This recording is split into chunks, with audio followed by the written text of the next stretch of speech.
স্কুলে ৮৩ জন পরীক্ষার্থীর মধ্যে পাশ মাত্র ৮ জন, সর্বোচ্চ নম্বর মাত্র ৩০%। স্কুলে নেই অঙ্ক, ভৌতবিজ্ঞান ও ভূগোলের শিক্ষক।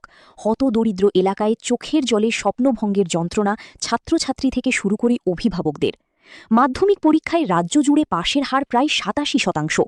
রাজ্যের শিক্ষা ব্যবস্থার প্রদীপের এই উজ্জ্বল আলোর নিচেই জমে থাকা ঘুটঘুটে অন্ধকারের নজির বাঁকুড়ার পুনিশোল গ্রামের ওপরডাঙ্গা হাইস্কুলের ছবি। চলতি বছর স্কুলে ৮৩ জন মাধ্যমিক পরীক্ষার্থীর মধ্যে এবার পাশ করেছে মাত্র ৮ জন।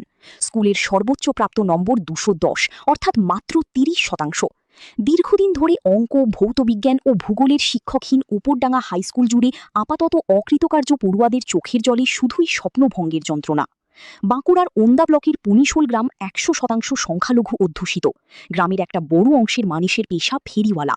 অনেকে দিনমজুরি করে সংসার চালান। দিন আনি দিন খাই পরিবারগুলির কাছে ছেলেমেয়েদের লেখাপড়া এক প্রকার বিলাসিতাই। কিন্তু তারপরেও শুধুমাত্র সরকারি স্কুলের উপর ভরসা রেখে পরিবারের ছেলেমেয়েদের উজ্জ্বল ভবিষ্যতের স্বপ্ন দেখেছিলেন গ্রামের অনেক অভিভাবকই। ভর্তি করেছিলেন গ্রামের উপরডাঙ্গা হাইস্কুলে। কিন্তু সেখানে সময় যত গড়িয়েছে, পড়ুয়াদের প্রতি সরকারি বঞ্চনার তালিকা ততই দীর্ঘ হয়েছে। ৫৫০ পড়ুয়ার স্কুলে বরাদ্দ ৪ জন শিক্ষকের মধ্যে ২ জন দিনের পর দিন ব্যস্ত থেকেছেন মিড ডে মিল আর বিভিন্ন ধরনের প্রকল্পের নথিপত্র তৈরির কাজে। বাকি ২ জন শিক্ষক কোনো ক্রমে সামাল দেন ষষ্ঠ থেকে দশম শ্রেণীর পড়ুয়াদের পঠন পাঠন। স্কুলে অঙ্ক, ভৌতবিজ্ঞান বা ভূগোলের কোনো শিক্ষক না থাকায় সেসব ক্লাস চলে যায় বাদের খাতায়। পড়ুয়াদের অধিকাংশই হতদরিদ্র পরিবারের হওয়ায় বাইরে টিউশনি নেওয়ার সুযোগও ছিল না তাদের কাছে।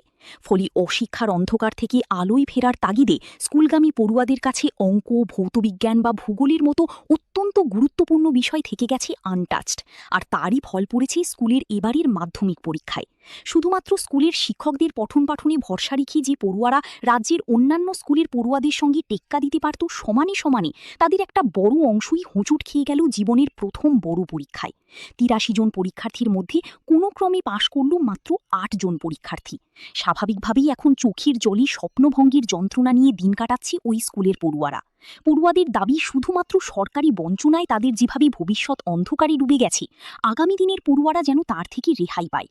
রাজ্যে সরকারের পালা বদলের পর স্কুলের হাল ফিরবে বলে আশাবাদী অভিভাবক ও প্রাক্তন পড়ুয়ারাও।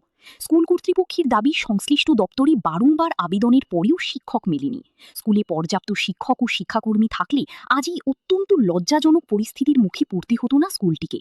স্কুলের এই ফলাফলের জন্য শিক্ষকের অপ্রতুলতার কথা স্বীকার করে নিয়ে স্কুল শিক্ষা দপ্তরের দাবি, দ্রুত ওই স্কুলে যাতে ৩টি শূন্যপদে শিক্ষক নিয়োগ করা যায় তার চেষ্টা চলছে।